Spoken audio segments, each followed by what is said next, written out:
And then you were talking about De'Aaron Fox hitting threes, and it was nice. He hit 3 for 3 on Sunday from long range, and man, if he can do that all season, uh, that would be so big. If he can shoot like 36 plus, I mean, if he can somehow get up to 38, I mean, I think he's an all star at that point, no doubt. But if he can just prove that he's a 3 point shooter, his game is going to open up so much. It's going to be crazy, and he's been working on it a lot. And I mean, I feel like he works on it every year, but it just seems a little different, especially after what we saw him finish last season with. He was shooting the ball at a high clip after shooting it very poorly in the first half. So hopefully he can transition. It looks like he kind of is already. Oh, man, if Fox can hit that three consistently at a high clip, then this team's going to be really good. And I think Sabonis and Fox will both be all stars. If Fox can do that, especially if he can do some catch and shoots as well, man, that's gonna be a really good starting lineup. And Fox and Sabonis are going to lead that pack.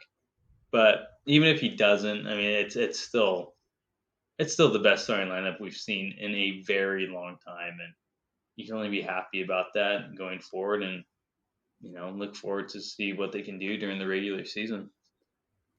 Yeah, I mean, just to kind of pinpoint on Fox there, he closed out after the Sabonis trade. He closed out with he's shooting 36% from three in that time, and we were all talking like this is the best De'Aaron Fox hot streak. Like he not only is he's seemingly getting in the paint and getting shots up and in. Like I remember the game against like Chicago or something like that. Just like early on, you're just like you just I don't know, maybe it wasn't the game against Chicago, but there was so many games there where it's just like down the stretch, you just see him just getting buckets. And you just add that 3-point element. And he was doing it again at a 36% clip. And we were saying this guy's playing the best basketball he's probably ever played. Of course, Sabonis plays a huge part of that. But you see him hitting threes. Also add in the defensive kind of, which, he started playing solid defense. And he seemed more bought into things. And everybody points to the stat that he play, when the opponent is great, he kind of comes out and plays defense. He just didn't call anybody a sorry motherfucker, but that's the thing with him. I'm referencing Draymond Green if you're not aware, but De'Aaron Fox, we were talking about how great he was, and seems like he's going to be able to pick up where he left off. And if he can do that, if he can shoot 36%, maybe even better, there's no doubt that this guy's going to be approaching 30 points a game. And like, how's that not an all-star? And he's just, I think he's going to be one of the leading scorers in the league. He especially if he's hitting threes, man, he's going to be so good. It's ridiculous. And he, like I said, he seemed more bought into things. You could see it on the defensive end, but overall, when he knew his place, both Halliburton and him balled out after the trade. It's fair to say, and many have pointed out, that both have benefited from kind of having the clarity of being the guy, that maybe that does affect them. And it's not like they had any animosity towards each other. They like each other. They're hanging out, but that kind of locker room dynamic, that, where's my place in this franchise matters. And then you add, you clear that up for him. You get him Sabonis. You give him that, not just the best facilitating big that he's ever played with, but the best in the world. And that ups his game.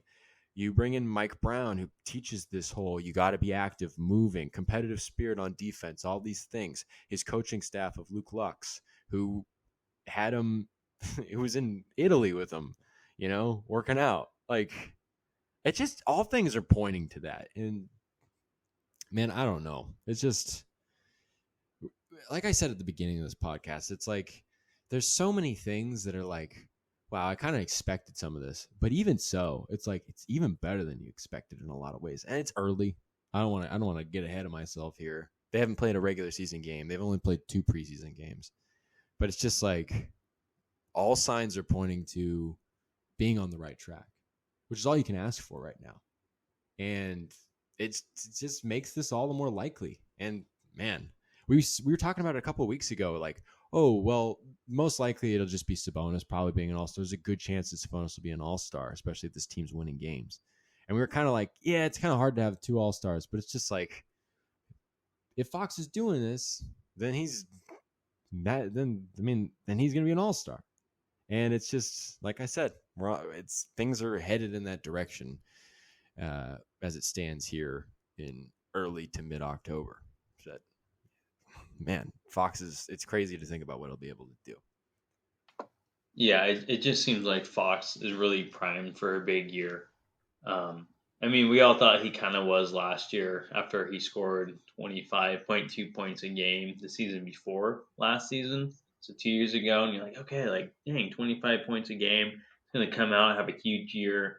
You know, he kind of started off a little slow, and it didn't help having 2 point guards on the floor at once with Halliburton and himself. But like you said, like, Fox, Halliburton got traded and you bring in Sabonis, but that just really solidified Fox as that franchise cornerstone. And he just ran with it.